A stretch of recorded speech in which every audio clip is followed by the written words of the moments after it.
তো দেখেন, আমাদের ভিতরে আল্লাহ রাব্বুল আলামিনের ভয় ভীতি আমাদের ভিতরে আনতে হবে। আল্লাহকে আমাদের ভয় করতে হবে, আল্লাহর বিধান আমাদেরকে মানতে হবে। এবং এই আল্লাহর ভয় কিভাবে আমাদের ভিতরে আসবে সে বিষয়ে একটা ঘটনা আপনাদের সামনে আমি বলবো। হযরত ওমর রাদিয়াল্লাহু তাআলা আনহু, তৎকালীন যুগে হযরতে ওমর রাদিয়াল্লাহু তাআলা আনহু তার একটা অভ্যাস ছিল, তিনি ঘুরে ঘুরে সমস্ত মানুষদের ঈমানের পরীক্ষা তিনি করতেন। কিসের পরীক্ষা করতেন? ঈমান আমলের পরীক্ষা করতেন। একদিন হযরত ওমর রাদিয়াল্লাহু তাআলা আনহু তিনি সফরে বের হলেন। সফরে বের হওয়ার পরে প্রতিমধ্যে তার খুব ক্ষুধা পেল, তার তৃষ্ণা পেল। পাশেই দেখতে পেলেন একজন রাখাল বকরি চড়াচ্ছেন। তিনি সেই রাখালের কাছে গেলেন। রাখালের কাছে যে বলেন, রাখাল ভাই, আমি তো খুব ক্ষুধার্ত, আমি সফরগামী একজন ব্যক্তি, এখানে তো অনেক বকরি আছে তোমার, এর ভিতর থেকে একটা বকরির থেকে আমাকে কিছু দুধ দহন করে আমাকে তুমি তৃষ্ণা মেটাতে পারবে কিনা? এই কথাটা জিজ্ঞাসা করলেন কার কাছে? সেই রাখালের কাছে জিজ্ঞাসা করলেন। সে রাখাল উত্তর দিলেন, ও আল্লাহর বান্দা, আমি যদি তোমাকে দুধ পান করাইতে পারতাম সেটা তো আমার জন্য খুবই ভালোই ছিল, খুবই ভালোই হতো আমি যদি তোমাকে খাওয়াতে পারতাম। তবে না, আমি তোমাকে এই দুধ দহন করে খাওয়াতে পারবো না, কারণ এই সমস্ত বকরির মালিক হলাম আমি না, এর একজন মালিক আছেন, তিনার কাছে না শুনে আমি তো আপনাকে খাওয়াইতে পারবো না, এই দুধ দহন করে আপনাকে আমি খেতে দিতে পারবো না। তখন সেই রাখালের ঈমান আমলের অবস্থা কেমন, তার ঈমানকে পরীক্ষা করার জন্য, তার আমানতদারি পরীক্ষা করার জন্য হযরত ওমর রাদিয়াল্লাহু তাআলা আনহু ডাক দিয়ে বললেন, ও রাখাল, তুমি একটা কাজ করো, তোমাকে কিছু পয়সা দিয়ে দিচ্ছি, তোমাকে কিছু অর্থ আমি দিয়ে দিচ্ছি, টাকা দিয়ে দিচ্ছি, এই টাকাটা নিয়ে একটা বকরি এখান থেকে আমাকে দিয়ে দাও। তাহলে কি হবে, আমার তৃষ্ণা পেয়েছে, এই তৃষ্ণাটা আমার মিটে যাবে, এবং যখন আমার ইচ্ছা হবে এই বকরির থেকে গোশ আমি আহার করতে পারবো। তখন সে রাখালকে বললেন, দেখেন রাখালের কি ঈমান, সামান্য একজন রাখাল। তিনি তখন প্রতি উত্তরে ডাক দিয়ে বললেন, আইনা হাযা ইয়া আল্লাহ। সকলে বলেন আল্লাহু আকবার, আরো জোরে বলেন আল্লাহু আকবার।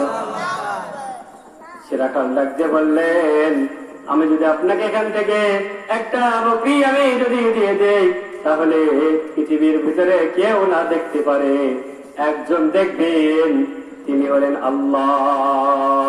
সকলে বলে, তিনি কে? কেউ যেটা দেখে না সেটা দেখে কে? আল্লাহ।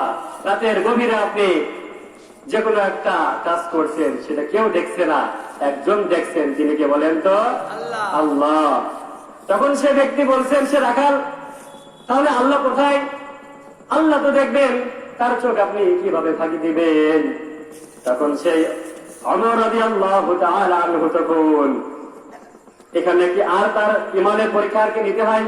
কথা বলেন, ঈমানের পরীক্ষা আর নেওয়ার দরকার নাই, কারণ হযরত ওমর রাদিয়াল্লাহু তাআলা আনহুকে এই কথা বলার পরই হযরত ওমর রাদিয়াল্লাহু তাআলা আনহু তাকে ডাক দিয়ে বললেন, ও রাখাল, তোমার মতো মানুষ পৃথিবীর জমিনে যতদিন থাকবে এই পৃথিবীর কোনো অকল্যাণ হবে না। কথা বলেন ঠিক কিনা? অতএব আল্লাহর ভয় আমরা যদি আমাদের মনের ভিতরে সব সময় এই জিনিসটা আমরা মনে করতে থাকি, আমরা যে কাজ করছি কেউ না দেখুক, যাই করছি ভুল করছি, আমরা পাপ করছি, কেউ না দেখলেও আমার একজন রব আছেন, তিনি আমাদের সবকিছু দেখেন। কথা বলেন ঠিক কিনা? এইরকম চিন্তা ভাবনা যদি আমাদের মনের ভিতরে আমরা যদি জ্ঞাপন করতে পারি, তাহলে আমরা প্রকৃতভাবে আমরা মুসলমান হতে পারবো এবং মুমিন ইমানদার হতে পারবো। কথা বলেন ঠিক কিনা? এজন্য আমার বন্ধুগণ, বিগত যে গুনাহগুলো আমরা করে এসেছি এর জন্য আল্লাহর কাছে আমাদেরকে মাফ চাইতে হবে। আল্লাহ রাব্বুল আলামিন আমাদের সকলকে সে আল্লাহর কাছে আল্লাহ রাব্বুল আলামিনের আয়াত অনুযায়ী ইয়া আইয়ুহাল্লাযীনা আমানুত্তাকুল্লাহ হাক্কা তুকাতিহি ওয়া লা তামুতুন্না ইল্লা ওয়া আনতুম মুসলিমুন। আল্লাহ রাব্বুল আলামিন ডাকতে বলছেন, ও ঈমানদারগণ, তোমরা মুসলমান না হইয়া, খাঁটি মুমিন না হইয়া তোমরা এই অন্ধকার কবরে প্রবেশ করিও না। কথা ডাকার আল্লাহ রাব্বুল আলামিন বলেন। এজন্য আল্লাহ রাব্বুল আলামিন এই কথা আমাদেরকে জানিয়ে দিয়েছেন। এই জন্য আমরা যেন আমাদের দুনিয়া থেকে অল্প কিছু হায়াত আল্লাহ রাব্বুল আলামিন আমাদেরকে দিয়েছেন, এই সময়ের মধ্যে আমরা যেন ভালো কাজ করে, নেক কাজ করে আল্লাহ রাব্বুল আলামিনের সন্তুষ্টি হাসিল করে আমরা যেন প্রকৃতভাবে মুসলমান হয়ে ওই কবরে যেতে পারি। আল্লাহ রাব্বুল আলামিন আমাদেরকে তৌফিক দান করেন। সকলে বলেন আল্লাহুম্মা আমিন। আমরা সকলে আজ থেকে যারা 5 ওয়াক্ত নামাজ পড়ি না, সকলে নিয়ত করতে পারবো তো ইনশাআল্লাহ 5 ওয়াক্ত নামাজ পড়বো? নিয়ত করতে পারবো তো ইনশাআল্লাহ? সকলে আল্লাহকে দুই হাত তুলে দেখান। সকলে বলেন, আল্লাহ আজকে থেকে 5 ওয়াক্ত নামাজ আর ছাড়বো না। আল্লাহ রাব্বুল আলামিন দুনিয়ার জিন্দেগি যতদিন আমরা আছি, আল্লাহ তাআলা অল্প কিছু হায়াত আল্লাহ তাআলা তোমার ইবাদত বন্দেগীতে যেন থাকতে পারি।